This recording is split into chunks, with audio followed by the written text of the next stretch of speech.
This episode is brought to you by Google Gemini. With the Gemini app, you can talk live and have a real-time conversation with an AI assistant. It's great for all kinds of things, like if you want to practice for an upcoming interview, ask for advice on things to do in a new city, or brainstorm creative ideas. And by the way, this script was actually read by Gemini. Download the Gemini app for iOS and Android today. Must be 18 plus to use Gemini Live.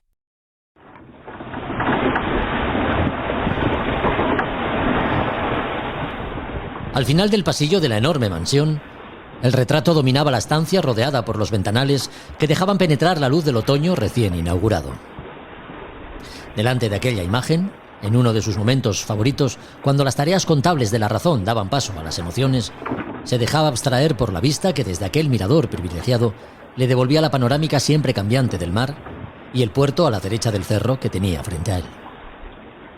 Recordaba que de niño, abrazado a las piernas de su padre, contemplaba los mástiles de los barcos amarrados y escuchaba el comentario siempre atinado de su progenitor.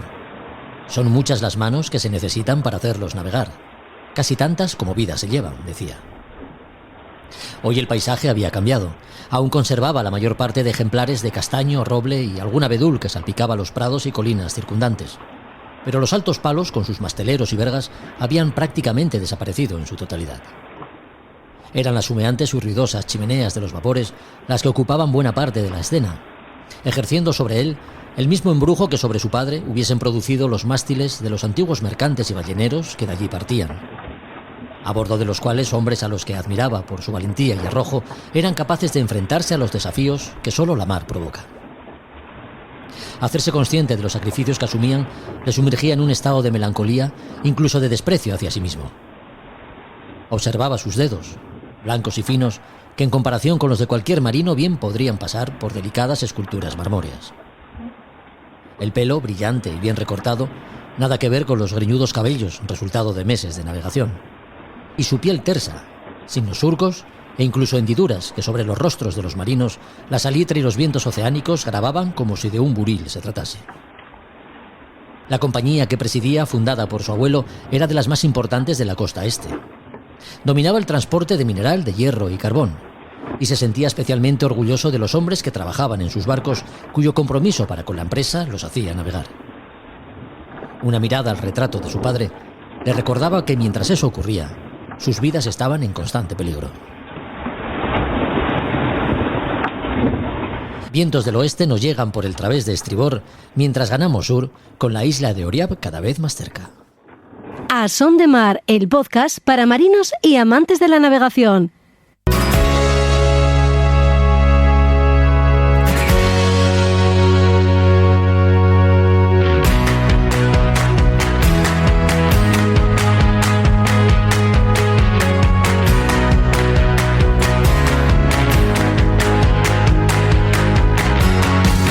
Hola a todos, ¿qué tal? Bienvenidos a otro podcast de A Son de Mar.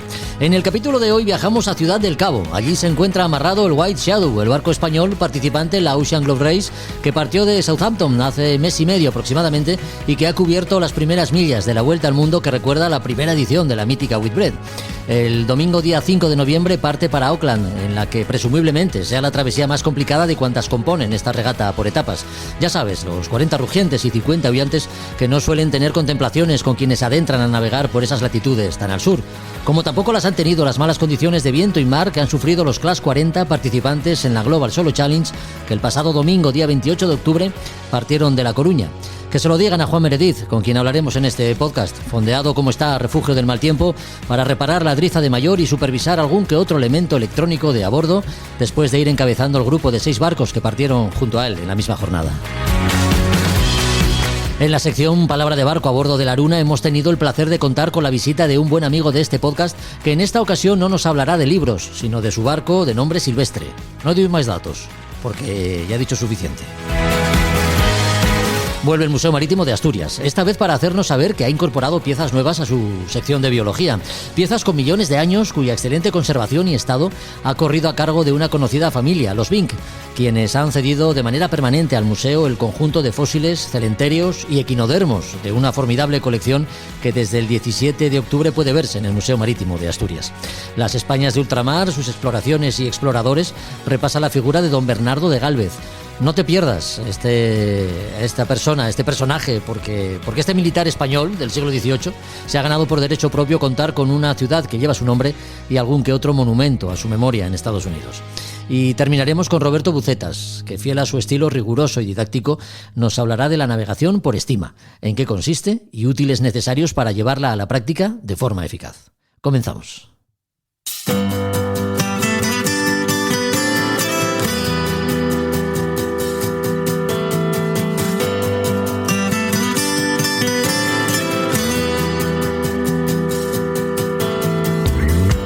El 10 de septiembre en Southampton se daba la salida a la Ocean Globe Race, regata de vuelta al mundo, que haciendo escalas y por equipos rememora la primera edición de la Whitbread navegando sin instrumentación electrónica.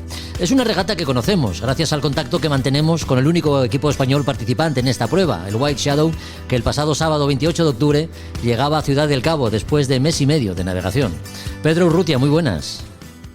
Hola Jorge, ¿qué tal? Encantado de saludarte de nuevo, esta vez desde Sudáfrica. Pues igualmente, porque la última vez que hablamos para conocer cuál era el estado de ánimo de la tripulación, instantes antes de la salida, fuimos también testigos de tu emoción, la de alguien aficionado a la navegación a vela que se embarcaba por primera vez en una regata de la magnitud de la Ocean Globe Race. La primera etapa se ha completado ya, Pedro, ¿cómo ha ido todo? Pues bueno, después de 7.250 millas sí. ya ha sido como una experiencia oceánica bastante intensa. Sí. Y bueno, nos ha ido bastante bien. Hemos ido, al principio nos equivocamos un poco al bajar directamente hacia la costa norte francesa. Casi toda la flota se fue hacia el oeste desde Southampton.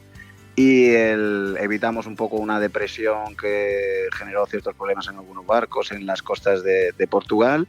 Y luego hasta fuimos pasando islas, Madeira, Canarias y Cabo Verde, y a partir del Ecuador ya remontamos, como aquel que dice, ¿no? Sí. Encontramos ahí una buena posición de bajada haciendo sur y nada, muy felices de haber llegado. Un poco más largo de lo previsto, porque esperamos algunos días menos, pero felices de haber llegado.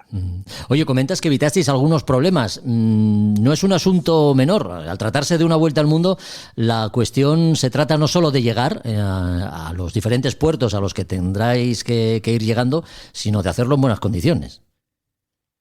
Sí, absolutamente. Una de las prioridades, o bueno, siempre la filosofía del equipo es llegar todos, llegar sanos y después lo más rápido posible, ¿no?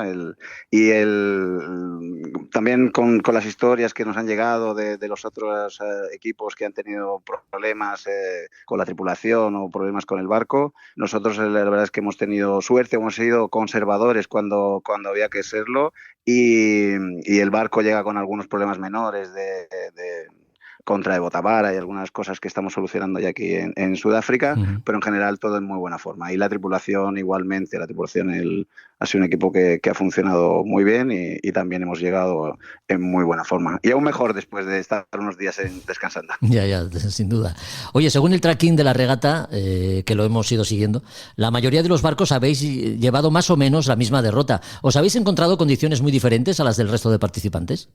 Bueno, nosotros fue curioso, yo pensaba que en ningún momento nos íbamos a encontrar que iba a ser muy difícil de cruzarse con un participante, y en las costas francesas y en las costas luego un poquito más al sur también nos volvimos a cruzar con el Ebrica, que era uno de los barcos además que está en nuestra clase. Fue muy bonito también el ver la vela a unas cuantas millas de distancia y cruzarnos con ellos y intercambiar algunos mensajes por radio. Y luego los barcos más potentes se fueron mucho más al oeste, Penduic y Traslet, que bueno, de hecho, como estaba previsto, llegaron una semana antes que nosotros, y nosotros sí que hemos seguido la derrota un poco que la que estaba prevista y nos ha funcionado. Ha sido también en la parte de Santa Elena del anticiclón, era como donde se podía ser más estratégico y tuvimos bastantes dudas de por dónde atravesar la zona. Y la verdad es que nos fue bastante bien. Creo que, bueno, siguiendo el tracking del resto de compañeros, menos unos que se fueron muy a Brasil, sí, y luego por alguna circunstancia otro barco también tuvo que acercarse mucho a la costa africana porque hicieron un rescate de un piragüista náufrago que encontraron y lo tuvieron que llevar a Dakar. El resto sí que hemos seguido más o menos en el grueso de la flota, es esa ruta prevista. Ya. Oye, lo de trazar rumbo sobre la carta y la navegación a estima ha dejado de tener secretos para los tripulantes del White Shadow, ¿no? ¿Me equivoco? Bueno, es el navegante el que tiene la responsabilidad principal al respecto. Los demás ayudamos, cogemos el sextante y hacemos alguna meridiana y le ayudamos en la medida de nuestras posibilidades. Todos hemos aprendido mucho en este campo. Ha sido también una cosa de aquellos que han tenido más interés en desarrollar esa habilidad. Y bueno, la verdad es que en ese sentido estamos muy contentos porque han aparecido las islas cuando estaba previsto. Entonces, y Ciudad del Cabo, las luces de Ciudad del Cabo cuando también estaba previsto. Entonces, no nos ha ido mal y en ese sentido ha funcionado. Y desde luego ha sido apasionante también ir dibujando cada punto en la carta y bajar como se hacía antes. Claro que sí, porque en este sentido todos hacéis de todo o las labores están en la tripulación bien distribuidas buscando algún tipo de, no sé, especialización. Bueno, la tripulación nos dividimos en 2 guardias a nivel de maniobra que vamos haciendo turnos 2 turnos largos de día y 3 turnos de noche de 4 horas, 6 horas, 6 horas, 4, 4, 4. Y tenemos roles dentro de tu guardia, cada uno tiene un rol de posición, pues hay un proa, un palo, un piano, escotas y el timonel. O sea, estamos como divididos en posiciones que más o menos son fijas. Y luego a nivel de otras habilidades que desarrollar, cada uno tiene como una especialidad. El navegante hace las funciones de navegante principalmente. Yo en mi caso soy oficial de seguridad y llevo un poco el tema de oficial de seguridad. Tenemos un mecánico que también se ocupa principalmente de esto. Otra persona se dedica a la desalación del agua. Tenemos especialidades, intentamos que algunos tengamos como más conocimientos transversales. Y sí que es bastante especializado, ¿no? Cada tripulante tiene como asignada una tarea, incluida la de Party Manager, que también es la de animar la tripulación y celebrar cada evento celebrable. ¿Que también lo hay, esa figura o qué? Que también lo hay. Hemos cogido la buena costumbre de los domingos abrir una botella de vino, hacer una reunión general. Cada domingo hacemos como estamos los 12 en la comida y hablamos un poco de cómo ha ido la semana y celebramos cada semana las 7 que hemos cumplido, las hemos celebrado a bordo. Y luego pues el paso del Ecuador con la correspondiente ceremonia con Neptuno también fue llevada a cabo. Fue muy divertido, si me permites comentarte, fue divertido el punto del paso del Ecuador, sí, porque ninguno de los que estábamos a bordo lo había hecho anteriormente. Y claro, había como este punto de quién se convierte en Neptuno, ¿no? La tradición, que no sé exactamente de dónde viene, pero dice de que un tripulante se convierte en Neptuno que ya ha pasado el Ecuador y bautiza al resto de los neófitos cruzando el punto. Entonces, llevábamos un enano literal, un enano que ha hecho una transat, que ha cruzado el Atlántico una vez y ha dado una vuelta al mundo en otro barco, en un barco francés, y va a dar una segunda vuelta, un muñeco que es un enano, sí, y el enano bautizó al capitán. Y esto fue bastante divertido y los Doldrums fueron animados ahí en este sentido. Nos pasamos bastante bien en ese punto y el ambiente y la maniobra no era necesaria porque estábamos con una calma importante y fue divertido. Eso fue una anécdota bastante graciosa. Desde luego, bueno, son maneras, ¿no?, de aglutinar el grupo y fomentar la camaradería y el ambiente a bordo, claro.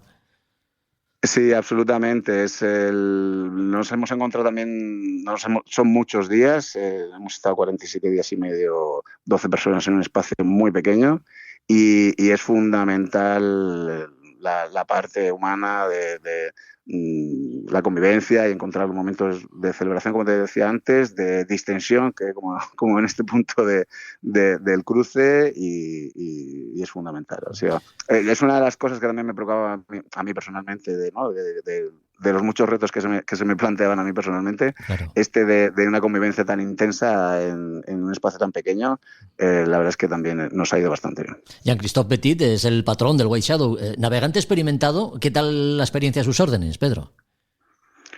Bien, muy bien. Tenía ya varias cruces del Atlántico a sus espaldas. No había hecho tampoco ninguna navegación de este calado y con tantas millas y con tantos días atrás. Pero muy bien, ha gestionado el equipo muy bien. Ha encontrado el equilibrio entre el punto de... Porque es un navegante muy competitivo. O sea, es de la parte del equipo el que le gusta llevar a un poco al máximo todas las opciones, ¿no? Hay como un mood, si me lo permites así, decir, Sí. más conservador, de decir vamos a coger otro rizo, y un mood un poco más regatero de todo fuera.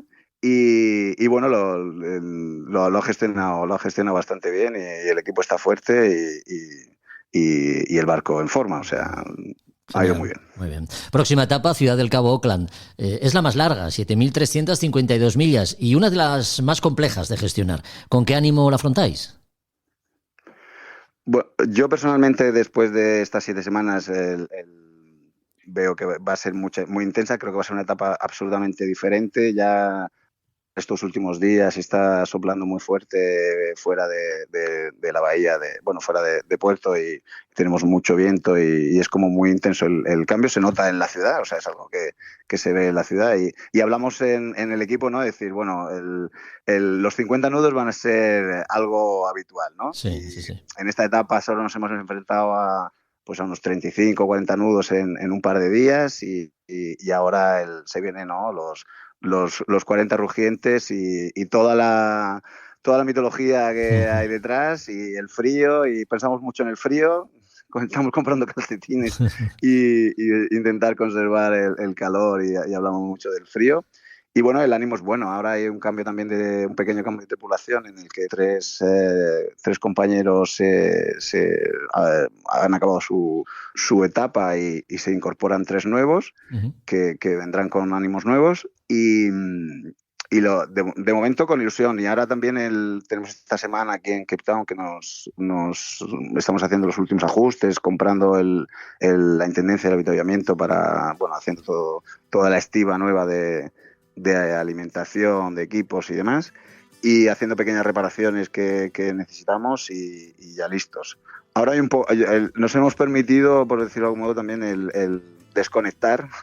Este fin de semana, este sábado y domingo, hemos estado bastante relajados y un poco desconectando del ambiente, no del todo, porque estás todo el rato hablando de lo mismo, Sí, sí, pero sí bastante más relajados. Y sí, ya sí. esta mañana hemos empezado con los trabajos a bordo, y hemos dividido tareas, y tenemos familiares también que nos están ayudando, y algunos que han podido venir aquí a Ciudad del Cabo, y ya está el equipo pensando en el domingo. Todo el esfuerzo está en salir de la mejor forma el domingo, y que no nos falte nada, y a por ello.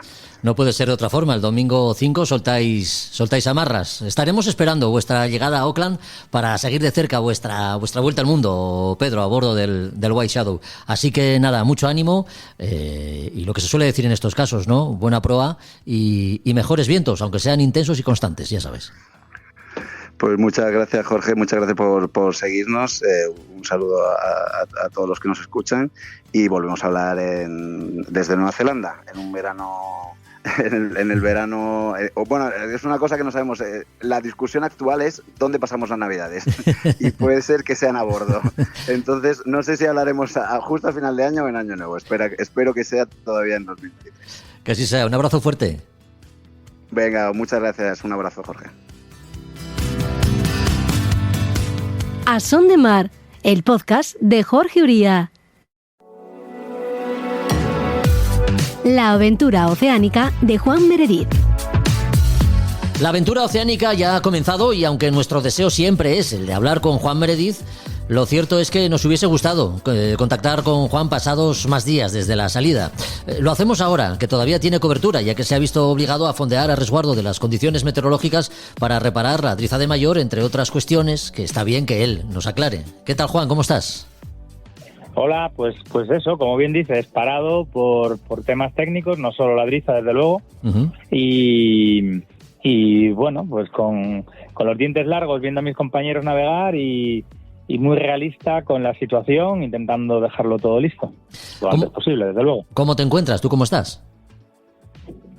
realista es la palabra. Ya.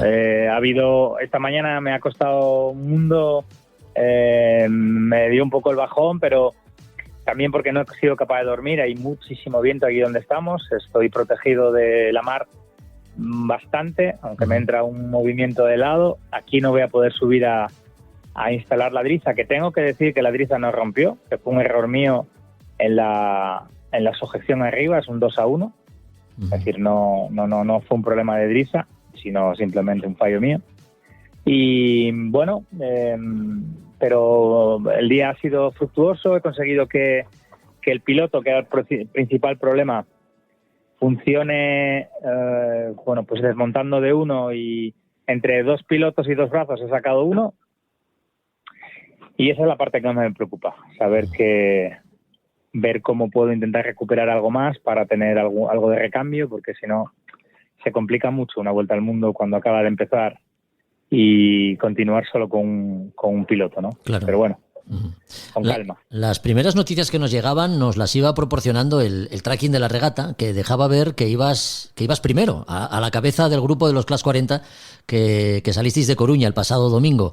Sin embargo, como decimos, te has visto obligado a parar. ¿Dónde estás exactamente? Estoy en una playa en Sagres y sí, como dices, la regata empezó, los 2 barcos americanos de los 3 que hay en la regata salieron unas horas antes que nosotros. Sí. Las condiciones realmente pésimas, muy muy malas, mucha mar. Yo creo que fui de los que optó, junto con el barco francés, a virar pronto, y de hecho tuve que dar un repiquete justo antes de Finisterre, volver a virar. Ahí yo llegué a ver 47 nudos, una mar grande, los chubascos muy muy duros, y pronto tiré para abajo. Tenía clara mi opción táctica. Me habían sacado un poco porque ya había empezado con los problemas de piloto. El mando que llevamos al pecho, el mando a distancia, me marcaba como que era hombre al agua, y entonces él solo viraba, y aunque le quitaba la alarma, volvía a virar el barco solo, y eso me hizo romper varias cosas. Rompí una burda baja con el aerogenerador. Bueno, la verdad es que fue un poco show. Y después, la segunda noche, la tarde eché a correr bien, con las ideas muy claras, porque sabía que el viento entraba de sur y me permitió colocarme en buena posición para apretar. La segunda noche, vientos con chubascos de lluvia, el viento pasaba de 6 a 30 nudos y de sudeste, más rolado al este de lo que esperaba, que todavía me vino mejor. Y bueno, eso me permitió ponerme primero, ¿no? Así que bien. Por lo demás, el barco portándose, el Sorolla, la verdad es que portándose de maravilla, pero bueno, con esto. Y luego pasó lo de la driza, que no puedo achacarlo nada más que a un fallo mío. Ya. Y ahora, mientras reparas cosas y pones el barco a punto, imagino que no sé si tu cabeza tiene tiempo para pensar qué podrás hacer a partir de ahora. Bueno, la verdad es que voy alternando entre lo que tengo que hacer y pensando en el futuro. Todos sabéis que es el sueño de mi vida, pero también es verdad que todos sabéis que soy marino, y ponerme en riesgo a mí o al barco no es algo que tenga, que sea valorado en ningún momento. Es decir, más allá de lo que supone la navegación. ¿Eso significa que tiro la toalla? No. Eso significa que voy a ir paso a paso, dejándolo todo como corresponde. Como te dije, es imposible aquí subir al mástil. Sí. Tengo que cambiar a unas millas un poquito más al este, que habrá un fondeo un poco mejor. Ahí subiré al palo. Ya tengo la driza abajo, que me costó mucho de sacar porque se lió con cables y con otras drizas. Y cuando lo tenga todo listo, bien, pues será el momento de tomar la decisión, muy sopesada y valorando realmente que todo esté bien. Voy a aprovechar a revisar toda la jarcia, desde luego, porque te digo que la primera noche fue espectacular y bien, muy optimista, con mucha fuerza, con mucho ánimo, pero también muy realista. O sea, quito lo del optimismo, lo cambio por realista, ¿no? Pero con fuerza sí, pero realista. Entonces, bueno, vamos a ver qué pasa. Sí, porque de todas las averías y cuestiones que tienes que atender, digamos que no sé cuál es la que más te preocupa, pero sí que parece ser una de las más serias el problema que puedas tener con el piloto automático, ¿no? Porque lo comentábamos antes de hacer esta entrevista, ¿no? A micrófono cerrado, por decirlo de alguna manera, y es que navegar en las condiciones en las que estás ahora mismo es como pelearse con alguien con una mano atada a la espalda, ¿no? Exactamente. Es decir, mi principal preocupación no es subir y poner una driza mayor, que eso se puede hacer. Sí. Mi preocupación es que me acabo de quedar sin repuestos. Es verdad que ya tenía que hacer apaños con los dos sistemas que tenía, pero los dos brazos se comprobaron en Coruña, y para poder utilizar el piloto que tenía de respeto, pues haciendo un apaño podía utilizar uno de los dos brazos y con el otro podía usar el otro. Entonces, al final me acabo de quedar desmontando uno, como te decía, y el brazo que ha fallado, porque creo que es un problema de brazo, pero no me permite utilizar. Justo es que había uno de los pilotos no funcionaba con uno de los dos brazos. Así que me ha cogido a pie cambiado. Y ir con un solo brazo y un solo piloto es complicado. Tengo que planteármelo mucho porque sí, realmente sí. Hay uno de los barcos americanos, el Sparrow, tiene exactamente el mismo problema. La diferencia es que él está navegando y claro, pasado el primer trago, siempre dije que Finisterre era el gran cabo que había que pasar las dos veces además. Pasado Finisterre una vez, queda toda la vuelta al mundo para volver a pasarlo. Sí. Es complicado, pero también digo, vamos a ver, estoy intentando ver qué piezas puedo salvar del piloto, del piloto que queda inutilizado, y según lo que consiga, seguiremos o habrá que decir hasta aquí. Ya. No lo sé. Bueno, la organización, imagino que portándose, ¿no? En contacto contigo permanente, prácticamente. Sí, un 10, porque tenía algún problema también con la conexión satelital. Realmente eran todos problemas del barco. Como te digo, una vez que el mando del piloto empezó a cometer errores en una de las viradas indeseadas que hice, además de perder la burda baja, que luego tuve que reparar, tuve un problema con las antenas. Seguramente quedó la del Iridium un poco tocada y me estaba dando muchos problemas, pero realmente lo pude solucionar ya, y ya tengo otra vez capacidad para ver la meteo y para poder enviar mensajes si es necesario. O sea que esa parte bien. Dentro del barco pues hubo distintos problemas, pero nada que no tenga que ver con un temporal como el que pasamos. Así que en ese sentido bien, el barco está seco, el segundo rizo partió y ya lo tengo cambiado. Bueno, cosas que bien, que suelen pasar y que yo estaba preparado para eso. Lo otro no. Lo otro, que fallara el piloto tan pronto, es una complicación importante. Pero insisto, no soy derrotista, ni mucho menos. Soy realista. Vamos a ver si mañana es un día mejor, si me puedo cambiar de fondeo. Ponemos la driza y en ese momento tomamos decisiones. Bueno, pues como sabemos que eres un gran regatista y mejor marino si cabe, también sabemos que la decisión que tomes, Juan, será la mejor que puedas tomar. Así que desde aquí, desde tierra, un fuerte abrazo de mi persona y también de quienes te están escuchando a través de A Son de Mar. Mucho ánimo. Muchas gracias. Dar las gracias a todo el mundo porque estoy recibiendo un montón de apoyo por redes, aquí que puedo verlo por el teléfono, ¿no? Y es muy de agradecer, ¿no? Y sobre todo porque veo que hay mucho marino. Hay mucho marino porque, al menos los que escriben lo tienen claro, ¿no? Es decir, la decisión que tome al final será la correcta y sobre todo la seguridad es lo que tiene que primar. Así es. Como siempre, cuando se sale a la mar. Así que nada, muchas gracias, Jorge, y a ver si hablamos navegando otra vez, pero navegando hacia el sur. Así sea. Un abrazo muy fuerte. Cuídate, amigo. Venga, un abrazo grande. Tu nombre puede formar parte de la Global Solo Challenge. Ayuda a Juan Meredith en su vuelta al mundo en solitario y sin escalas. A partir de 10 euros puedes escribir tu nombre en su barco. Una parte de ti navegará con él. Colabora en el crowdfunding que puedes encontrar en la plataforma Make a Champ como Juan Meredith y sigue su aventura.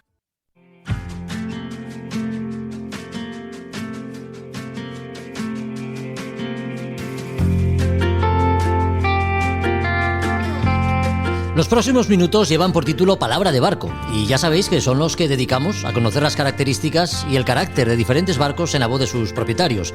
Estos minutos fueron grabados hace unos días a bordo de la Aruna, como es obligado, en un día de muy mal tiempo, con vientos sostenidos de 30 nudos y rachas que llegaron a superar en algún momento los 40. Pensamos que una vez editado el podcast, las condiciones habrían mejorado, pero a la vista está que no es así en absoluto. En cualquier caso, amarrados en el puerto deportivo de Gijón, a refugio del temporal reinante, tuvimos ocasión de hablar con Juan Melgar, no como librero, propietario de Librería Robinson, sino como patrón del Silvestre.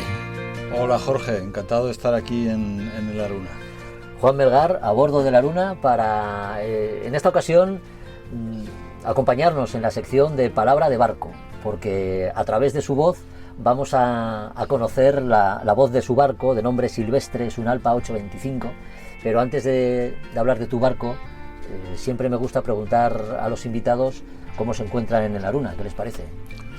Pues en el Aruna me encuentro un poco como mi propio barco, ¿no? La sensación me resulta familiar, porque son barcos que no son muy distintos. Es un poco, yo creo que la misma filosofía de barco, la misma filosofía de navegación, el mismo tipo de manera de ver el mar y la navegación. O sea que me siento muy cómodo. Bueno, pues encantado de que nos acompañes. Hablemos de tu barco, el Silvestre. Es un Alpa 825. ¿Por qué un Alpa 825, Juan? Pues mira, yo cuando estuve, pensando, siempre piensa uno en tener un barco cuando te gustan los barcos, pero cuando ya decidí lanzarme al barco de vela como armador, ya estuve mirando varios barcos. Siempre tuve gusto por lo más clásico, así como son muy divertidos los barcos de vela más modernos, muy rápidos, y tienen sin duda, son una manera divertidísima de navegar.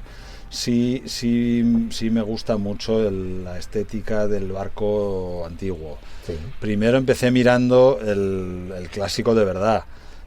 Barcos de madera, barcos, pero claro, no, gracias a Dios entré en razón y supe parar a tiempo, porque sí que había cosas de repente que eso, muy apetecibles al ojo, pero que luego yo creo que de mantenimiento, pues bueno, no sé si era lo que yo hubiera podido afrontar, la verdad, un mantenimiento de ese tipo.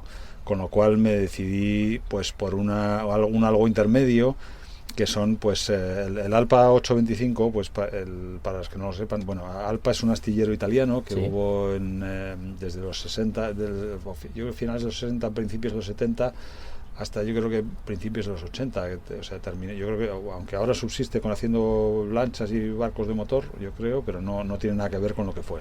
Uh-huh. Y son esos barcos de las primeras fibras, con lo cual pues son fibras gordas, duras, son unos diseños muy robustos, muy marineros, y tienen unas líneas muy características de la época, que todavía beben de los diseños clásicos, no son esas popas abiertas como hay ahora. Sí, algo parecido a la Luna, efectivamente. Exacto, sí, porque más o menos son de la misma época, ¿no? Sí, la misma quinta, del 70, el Silvestre es de 1975. 75. Sí. Tienes 48 añitos ya. 48 años. Me he fijado en el interior, porque he visto alguna fotografía en internet que hay del barco, y son interiores también muy marineros, efectivamente, ¿no? Con profusión de madera. Madera, exacto. Sí. Todos tienen su sabor marinero antiguo, de barco navegado, de barco que ha hecho muchas millas, que lleva mucho tiempo a flote, y que, afortunadamente el interior del mío pues ha aguantado bastante bien la madera y todo, o sea que está dentro de lo que cabe para los años que tiene y para los medios, que son siempre limitados en lo que se refiere a los barcos. Está en más o menos buen estado. Está en buena forma, sí. Se mantiene en buena forma. Barcos del año 75, en este caso el Silvestre. ¿Cómo navega? Quilla semicorrida, creo recordar. Quilla semicorrida, exacto. Sí. Es un barco, a ver, a mí me gusta mucho cómo navega. Encara muy bien la ola, tiene un pasar la ola muy suave, o sea, sale uno con olas fuertes y coge un través o un poco ya a lo mejor más un rumbo un poquito más cerrado y vas pasando las olas y va como, vamos, va fantástico. No se entera. O sea, con olas ya de las grandes, vamos. Yo lo he comentado alguna vez en el podcast, lo tengo en Menorca, y cuando soplan esas tramontanas fuertes, pues va saliendo uno del puerto así al socair un poco de la mola de Mahón al salir, y poco a poco las olas van ganando entidad, pero bueno, ahí puedes seguir un tiempo hasta que ya llega un momento que ya sales demasiado, ya se empieza a poner la cosa pero bueno, ya viras y vuelves y puedes hacer eso con un tiempo y sin ninguna sensación ni de peligro, claro, ni de estar mientras que con otro barco a lo mejor eso, pues a lo mejor sería más, como mínimo, más incómodo. Desde luego más incómodo. No da pantocazos. Sí. Sí. Claro, recordemos que amarrado en Mahón como está, la entrada de Mahón, además de ser preciosa, porque es un enclave muy bonito, cuando sopla viento y hay mar, encañona de alguna forma, claro. Ahí lo notaréis muchísimo, ¿no? En ese sentido. Ahí se nota, y a la hora de amarrar un barco de estos es quizá el momento más complicado de todo.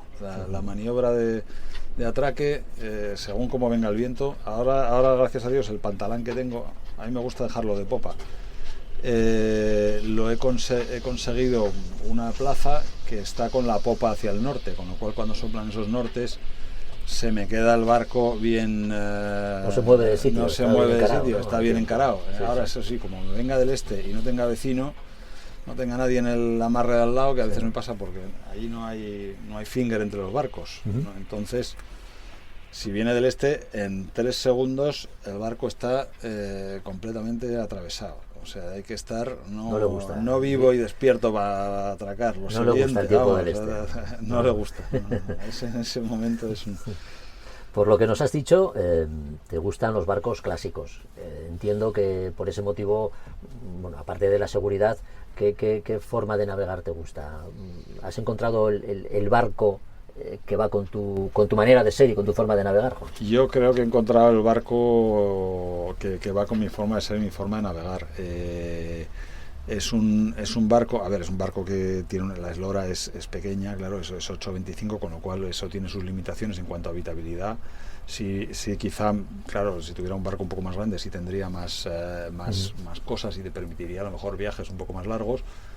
Pero vamos, me permite pues estar algunos días fuera de dormir fuera, o dormir fondeado, o ir a visitar, pues alguna vez he cruzado desde Menorca hasta Mallorca, pues, viajes de ese tipo cortos y sin que sea demasiado duro la falta de confort y de esto.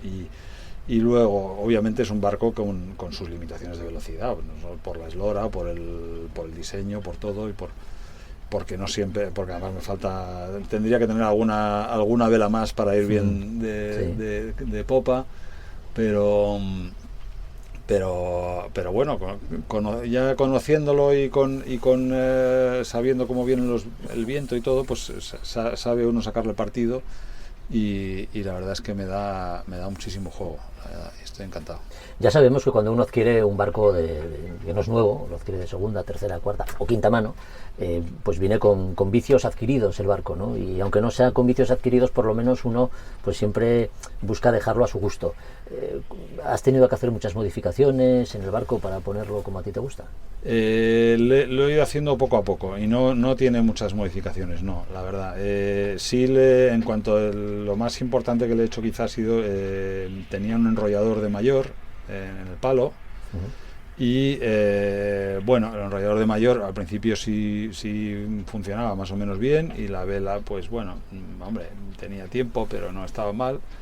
Pero era una vela muy pequeñita, una mayor muy pequeñita, y poco a poco fue luego perdiendo forma y perdiendo todo, y poco a poco iba funcionando cada vez peor, y cada vez costaba más sacar y meter esa vela. No había manera, hasta que ya dije que bueno, ya se acabó este enrollador, y lo quité, y sí le puse ahí un carril para subir y bajar la mayor, y este año me he hecho una mayor nueva que va estupendamente, y bueno, eso me ha permitido ahí exprimir un poco más el barco y pasarlo muy bien. Muy bien, muy bien. ¿Qué es lo que más te gusta de tu barco?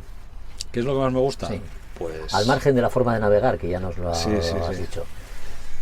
Bueno, me gusta el tamaño que tiene, me gusta porque me permite ir yo solo también, me permite no depender, porque con otras esloras también uno tiene que, pues eso, las maniobras se complican, y entonces hace falta a lo mejor pues alguien que vaya con uno.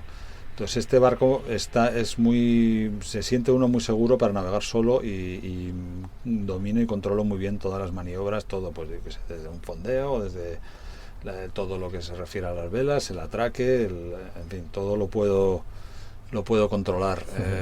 Lo puedo controlar yo solo cuando no viene nadie, o cuando viene gente que tampoco sabe de barcos, o no conoce las maniobras, o no sabe navegar. O sea que, a pesar de ser un barco clásico, digamos, tiene la maniobra fácil. Tiene la maniobra fácil, sí. Está reenviada a la bañera, con lo cual no hace falta salir. O sea, yo desde la bañera puedo subirla, abriéndole esto, pero puedo subir la mayor, puedo quitar y poner el Génova, pues puedo hacer todo desde la bañera. Esa es una asignatura pendiente que tengo yo todavía en el Aruna. ¿Y mejoras que te gustaría hacer en el barco? ¿Hay algo que quieras? Un antojo, un capricho. Un antojo.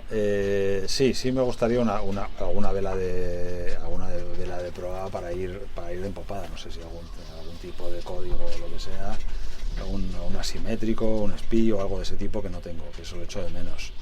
Eso lo echo mucho de menos. Y luego, hombre, cambiaría cosas, claro, le daría mucho, pues bueno, en fin, todas las mil cosas que se nos ocurren siempre. Sí. Y luego siempre tengo dudas, porque sí conserva el interior, por ejemplo, una cocina que es original.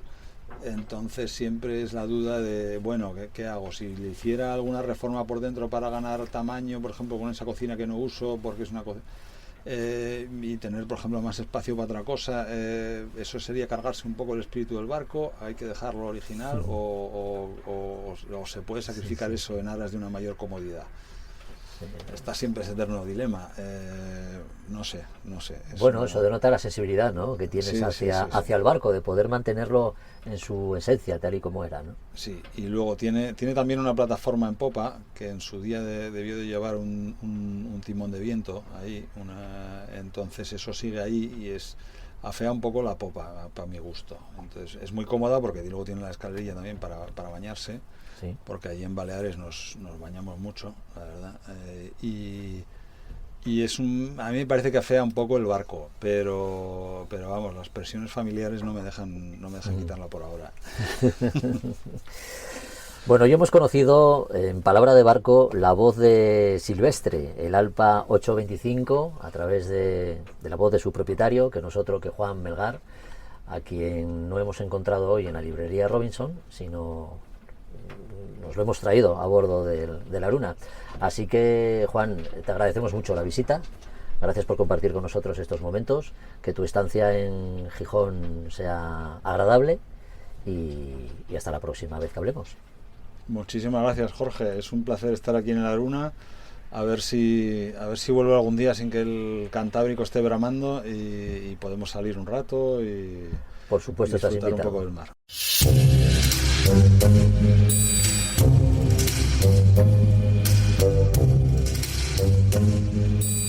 En A Son de Mar, historias del museo. Volvemos al Museo Marítimo de Asturias porque hay novedades. A sus instalaciones se ha incorporado una nueva colección, en concreto a las vitrinas del espacio dedicado a la biología marina, donde desde el pasado 17 de octubre lucen las piezas que la asturiana familia Vinck ha donado al museo. Se trata de una interesante y valiosa colección de fósiles, moluscos, celenterios y equinodermos, especímenes que nos recuerdan que los humanos también estamos de paso, quién sabe, sobre la faz de la Tierra. José Ramón García, director, muy buenas. Hola, buenas. Oye, igual exageramos un poco, ¿no? Diciendo que los humanos estamos de paso, aunque, bueno, no sé, tal y como están las cosas. Hombre, de paso, eso no hay ninguna duda, pero considerando que tenemos aquí amonites de hace 300 millones de años, pues sí. Tú dirás, ¿no?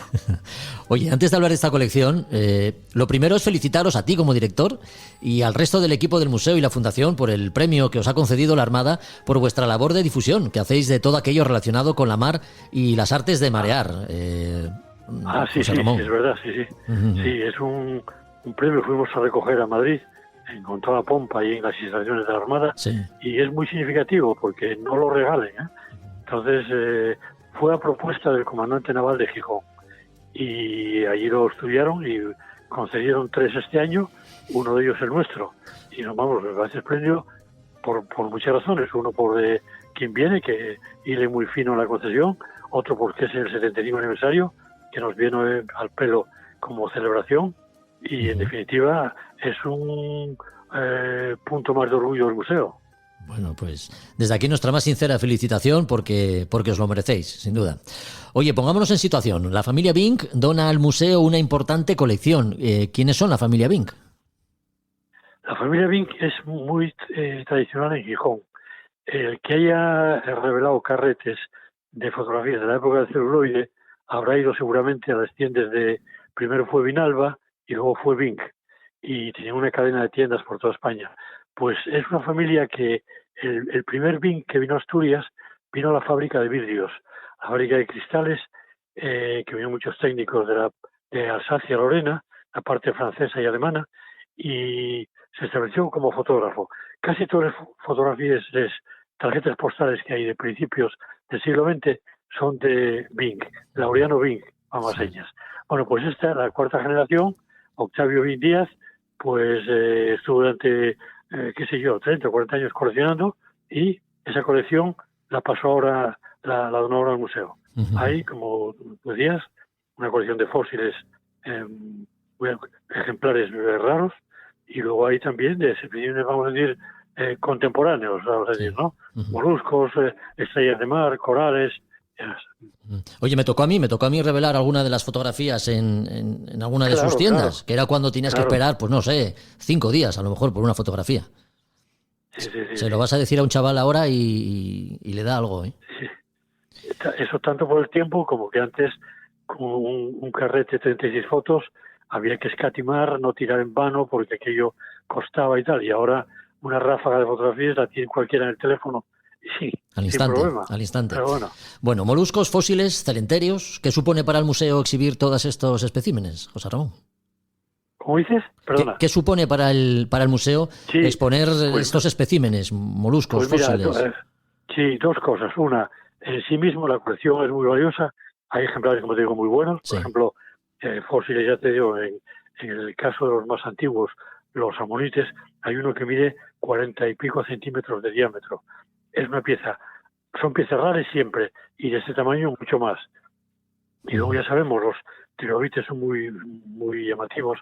Hay también un pez fósil, hay celenterios, moluscos fósiles, dientes de tiburón, oricios fósiles, almejas, bueno, hay de todo. Ya. Y luego en la otra parte, la de los moluscos y demás especímenes contemporáneos, pues en moluscos hay algunos también de gran tamaño, y hay la que llamen una especie de mejillón gigante, hay bivalvos muy llamativos, hay luego esas preciosidades que hay en moluscos tipo, vamos a llamar, caracoles, que tienen un acabado que va de joyería, ¿no? Unos colores vivos.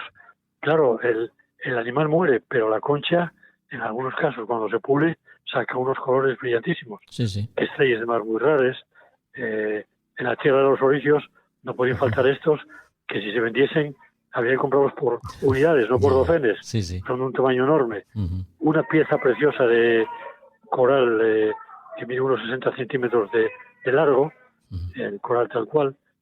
En fin, que hay llamativos. Los gorgones, que son una especie de, parecen árboles vegetales, pero que no, que son también, forman parte de el hábitat de los corales. Los corales mueren, pero el esqueleto, el exoesqueleto, se mantiene y da esas formas tan curiosas de corales rojos, negros, y eso que aquí ahora, claro, están ya sin el colorido que tenían naturales en la vegetación. En la mar, quiero decir. Estamos hablando de piezas de gran relevancia por la calidad que tienen, ¿no? Lo que nos hace pensar que el familiar Vinc, que haya atesorado todas estas piezas, no las ha encontrado en Asturias, ha tenido que irse a otros sitios, por viajar por el mundo, vamos. No solo sí, comprar afuera. Por ejemplo, aquí hay un grupo de fósiles del Tíbet, nada menos. De Marruecos somos conocidos, hay más.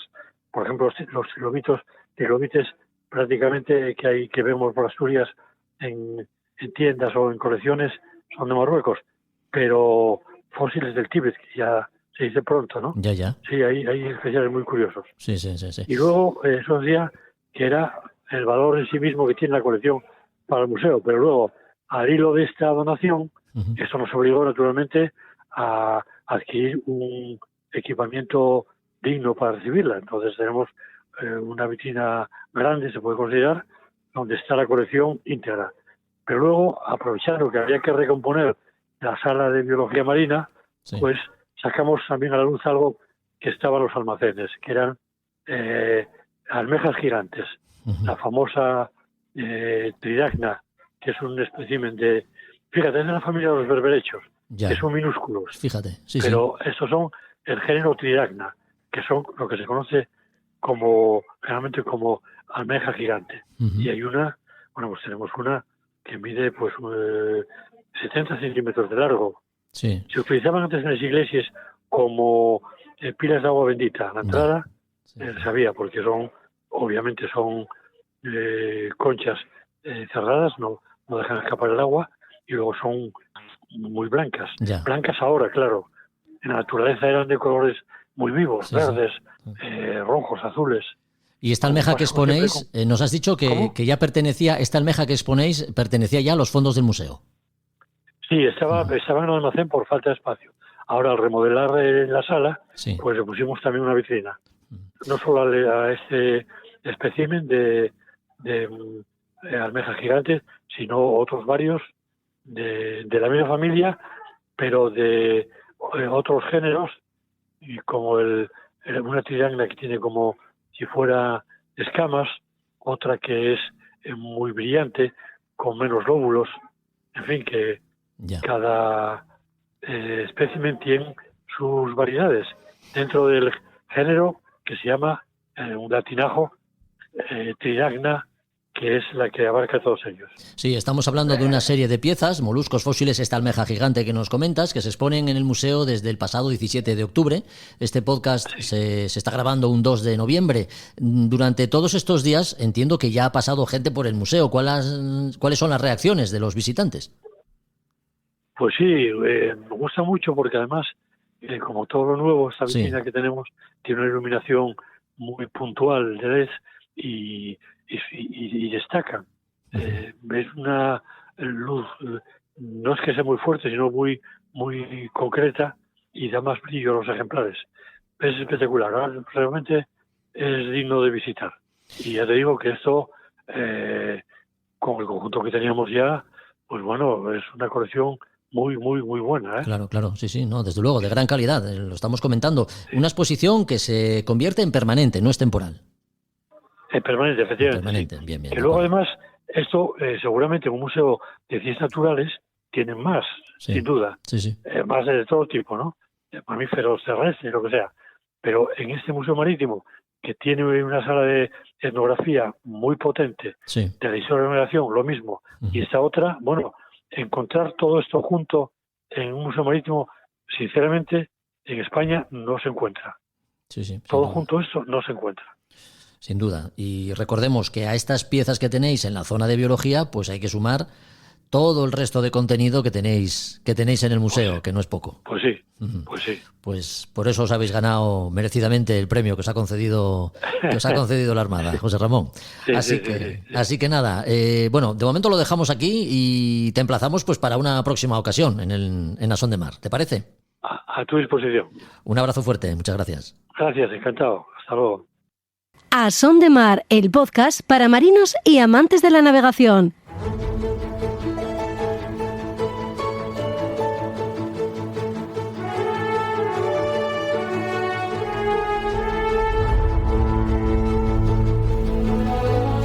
Las Españas de ultramar nos llevan hoy al Golfo de México, en el siglo XVIII, donde el virrey de Nueva España, Bernardo de Gálvez, que no era marino en sentido estricto, llegó a ser conocido como el héroe de Pensacola. Josu Jiménez, muy buenas. Muy buenas tardes. ¿Qué tal? Bien, muy bien. Hablamos del héroe de Pensacola. El héroe de Pensacola, que así llamaban a Bernardo de Gálvez, ¿por qué? Cuéntanos.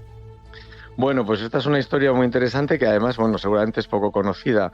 Y bueno, este hombre, en este caso, no es marino de profesión ni marino de vocación, pero sí que tiene relación esto un poquito con los mares de la zona y con lo que hizo en su epopeya, ¿no? Porque él realmente era un militar y un militar, digamos, de tierra, de infantería.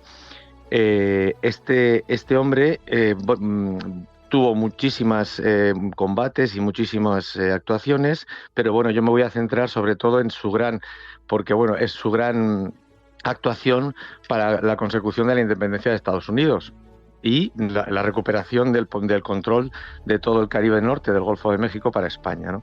Entonces esto nos situamos aproximadamente pues un poco antes de la Guerra de Independencia de Estados Unidos, que ellos se declararon independientes en 1777. Bueno, pues un poco antes, en 1763, después de una guerra europea de los 7 años, pues se repartió un poco, bueno, había una guerra por un lado estaba Inglaterra y Prusia, por otro lado pues estaba España, Francia, etcétera, y aquí hubo un reparto en el final de la guerra, en un tratado, y bueno, pues España se quedó con la Luisiana, perdió Florida, que se quedaron los británicos, y demás, ¿no? Bueno, ¿qué sucede? Pues que este hombre queda allí como gobernador en la Luisiana, y esto es un poco un prólogo de lo que luego después hizo. 10 años después, en el 1776, pues los norteamericanos de Virginia, etcétera, pues le pidieron apoyo y aunque España no se quería meter, porque Carlos III no quería entrar en este tema de forma directa, pues sí les daba apoyo de logístico, apoyo de materiales, apoyo de todo tipo, pólvora, etcétera, a los colonos. Incluso les daba, bueno, pues todo lo que es el tema de los puertos y demás, para que pudiesen mover todas sus acciones para su independencia frente a Inglaterra. Luego, bueno, pues esto va pasando el tiempo. Y en este caso ya, cuando se declara independiente Estados Unidos, un poco después se rompen ya España le declara la guerra a Gran Bretaña, en este caso, bueno, pues para apoyar a los digamos, independentistas norteamericanos. Y aquí, en este momento, es cuando desde la Luisiana, pues nuestro Bernardo de Gálvez empieza a atacar con menos fuerza, es decir, menos fuerzas militares, etcétera, pues empieza a atacar las posiciones británicas, a neutralizarles, empieza, bueno, conquista Baton Rouge, va hacia el norte, los echa prácticamente de toda la zona de allí. Los británicos tenían que diversificar sus fuerzas para poder mantener esa zona. Y de esta manera, bueno, pues él ayudaba también a la independencia de Estados Unidos. Aquí lo que sucede es que, bueno, los ingleses van perdiendo frente a los españoles, y Gálvez ya empieza a acercarse y dice, bueno, pues ahora nosotros vamos a recuperar lo que es nuestro, que es todo el Golfo de México, que nos había fastidiado un poco con el tema de la pérdida de la Florida, de la península de Florida. Y en principio ataca móvil, lo rinde, todo siempre de forma siempre atacando rápido, directo, y con apoyos, bueno, un poquito de la flota que tenía desde La Habana, que les apoyaban, ¿no? Entonces, a partir de ahí, dice, bueno, pues este hombre dice, vamos a entrar lo que es al punto ya de la Florida, que es en Pensacola. Y aquí, esto ya es en 1781 es cuando Gálvez hizo, bueno, su gran epopeya, su gran combate, y con lo que consiguió 2 resultados que luego os comento, ¿no? Y esto es, pues, a principios, el 9 de marzo de ese año, de 1781, Gálvez desembarca con solamente 1.300 hombres frente a lo que es Pensacola. Había una isla allí y prepara un poco el combate, pero bueno, era bastante complejo poder entrar allí con los canales y las corrientes. 2 días después de haber dispuesto ahí con los cañones que pudo, trata de mandar a hacer la maniobra a la flota que tenía. Él no era, digamos, directamente el que mandaba, él mandaba al conjunto, pero la flota no. A la flota le decía lo que tenía que hacer y se encargaban los comandantes de la escuadra. La escuadra y el convoy, que trató de entrar, no pudo hacerlo por el canal de entrada, etcétera, y tuvieron que volver hacia atrás.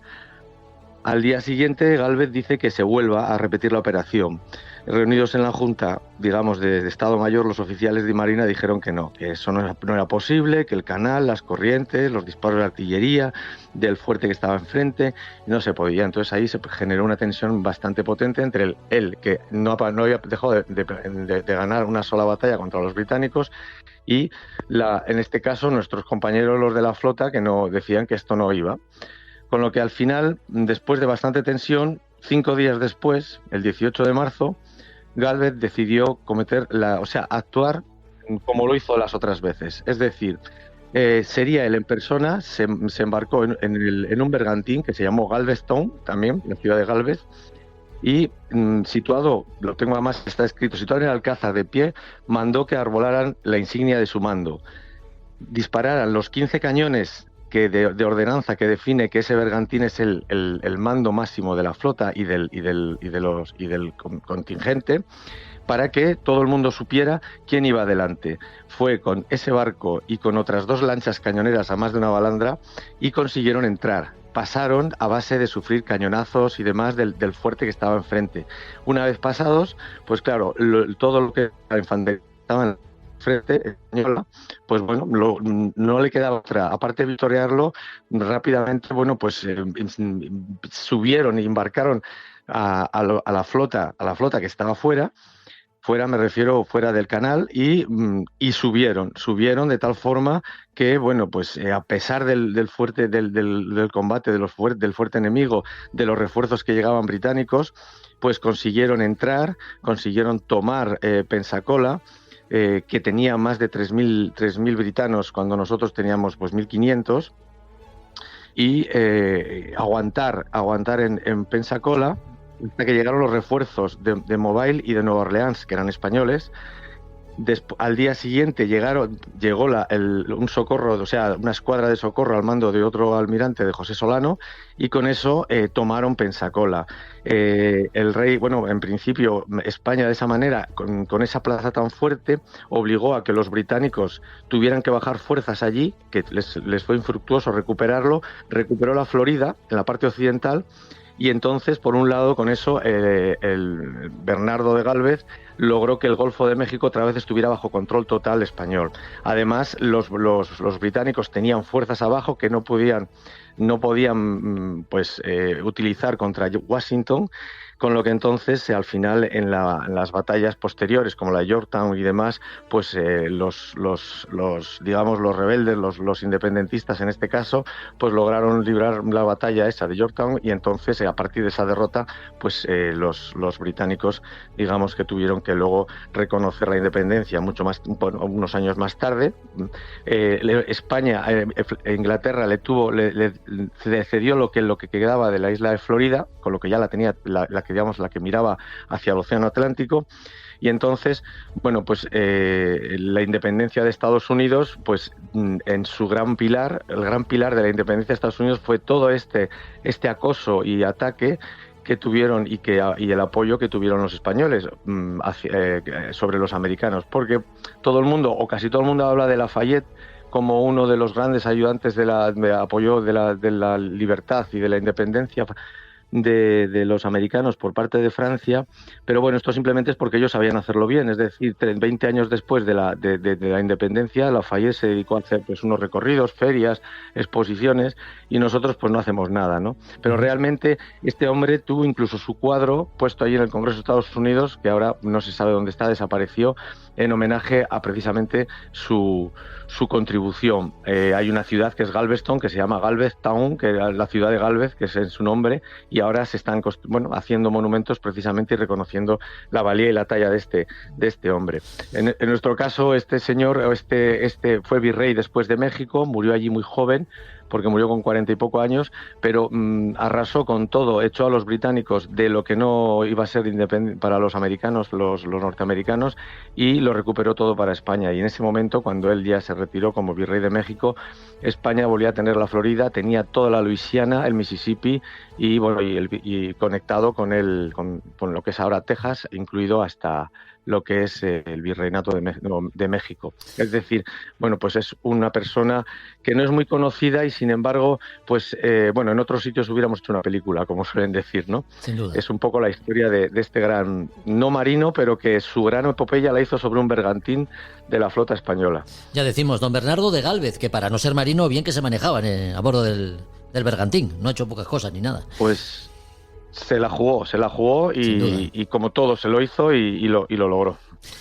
Josu, hasta el próximo episodio en el que nos seguirás descubriendo las hazañas en las Españas de ultramar de sus exploradores y de las exploraciones, por supuesto, que llevaron a cabo.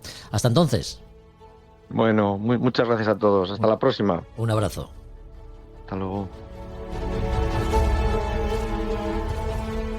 A Son de Mar, el podcast de Jorge Uría.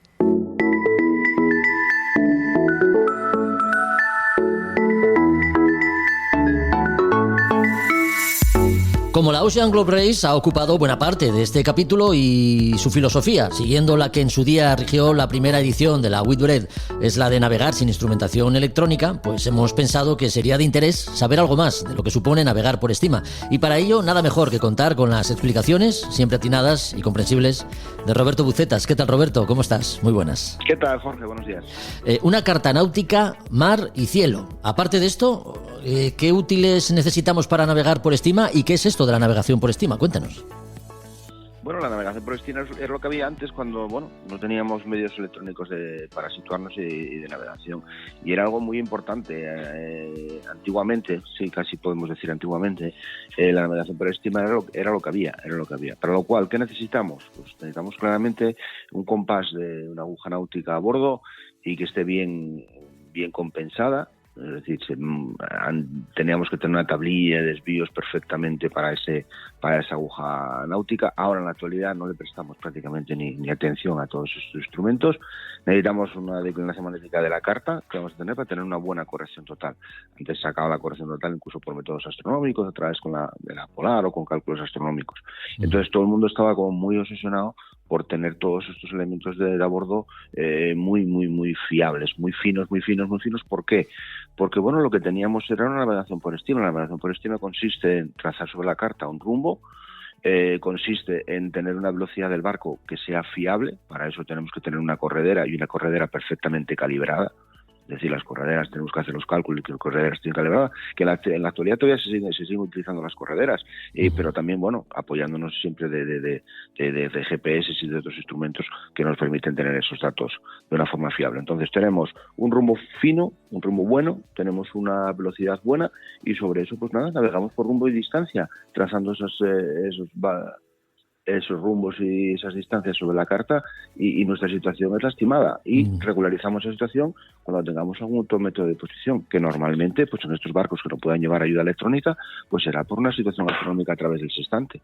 Tenemos una situación astronómica, sextante, y al orto y al ocaso intentamos tener una situación para poder corregir esa situación estimada que tenemos sobre la carta y es lo que hay. Entonces, si estamos hablando de navegaciones ya un poco oceánicas, tenemos que hablar de la estima, la derrota alosodrómica, rumbo y distancia, y tendríamos que hablar también del concepto de la derrota ortodrómica, porque estos barcos van a navegar por distancias muy largas y hablar de navegación ortodrómica sería navegar por el círculo máximo.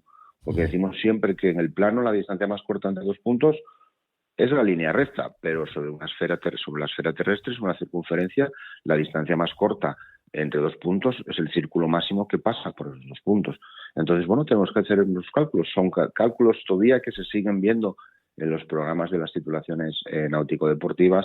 Se sigue viendo la derrota losodrómica con unas sencillas ecuaciones trigonométricas y bueno, los cálculos para poder calcular la derrota ortodrómica. También hay que hacer una serie de cálculos, ¿no? Entonces, esas cosas tenemos que tenerlas presentes, que en la actualidad, pues bueno, todos tenemos un GPS, un plotter, 2 plotter, 3 plotter, y tenemos de todo. Teléfono.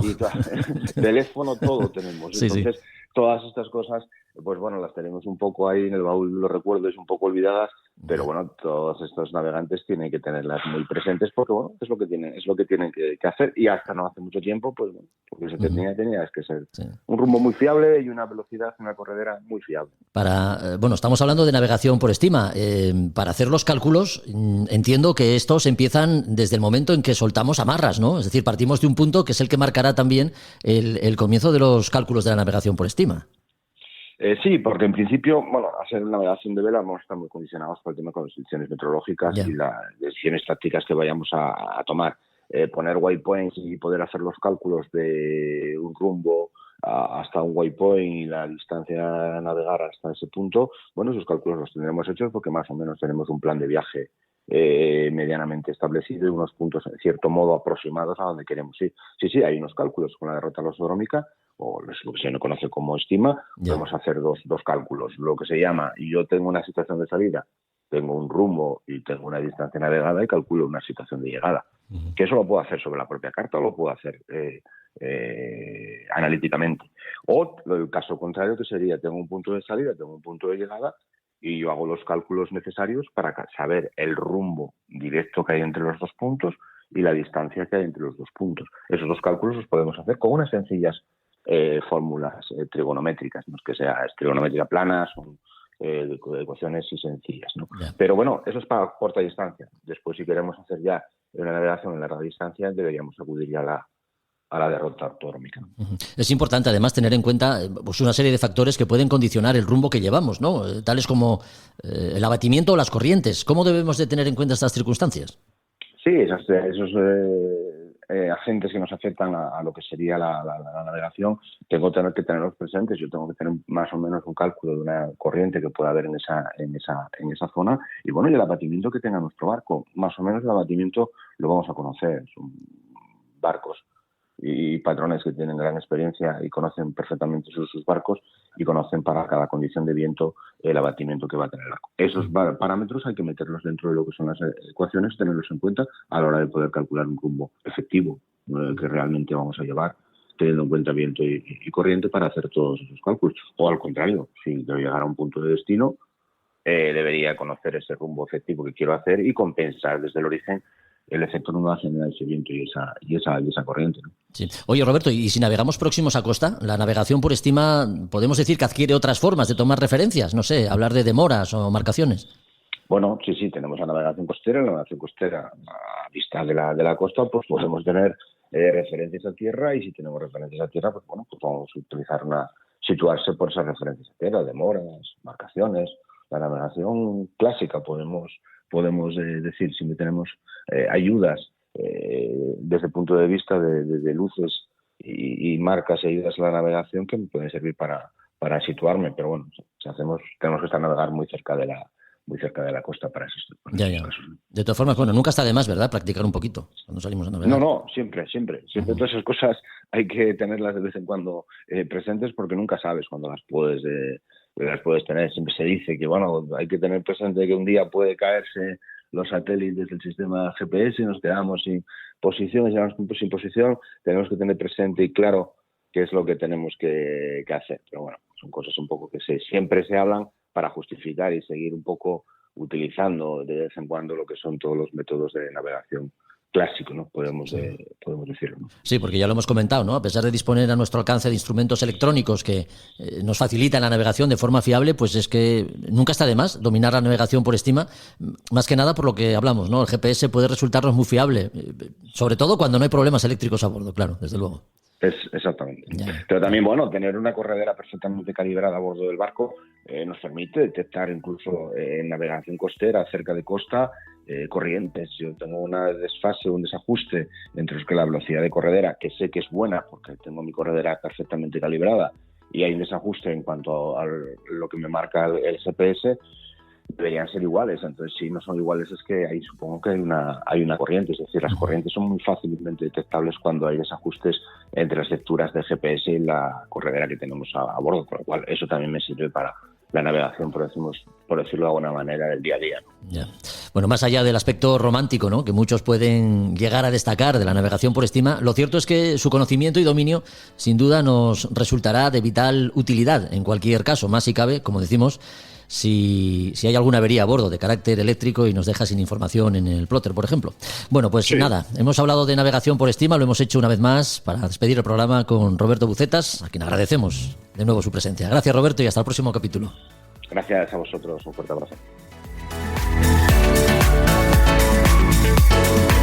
Otro episodio de A Son de Mar que se termina aquí. Recuerda que volvemos en 15 días con nuevos contenidos siempre relacionados con la náutica y la navegación. Si los de hoy te han gustado, no dudes en compartirlos con tus amigos en cualquiera de las plataformas que emplees para escucharnos. Hasta el próximo podcast. Adiós.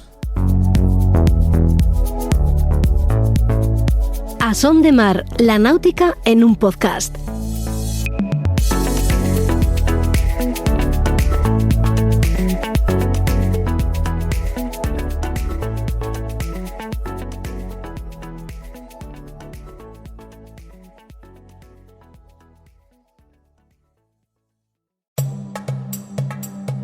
Desde el sur global nos mudamos al norte para buscar una vida mejor. Y ahora en podcast te contamos nuestras experiencias y aportes al país al que llegamos. Esto es Escucha Migrante, el podcast de la cultura en movimiento. Un proyecto sonoro para el encuentro de creadoras, investigadoras y distintos agentes culturales que hablan con voz propia en muchos acentos. Hola, soy Dagmario Oliver Graterol y seré tu anfitriona en los episodios conversacionales. Yo soy Mili Matos y seré la voz que te acompañará en los episodios narrativos. En esta primera temporada escucharás relatos que tienen a la migración y a la cultura como espacios de creación, convivencia y resistencia desde España. Síguenos, activa las notificaciones y comparte con el hashtag Escucha Migrante. Este es un proyecto beneficiario de las ayudas para la promoción del sector del videojuego, del podcast y otras formas de creación digital convocadas por el Ministerio de Cultura y financiadas por la Unión Europea Next Generation EU, con el apoyo de Yo Soy el Otro, Asociación Cultural.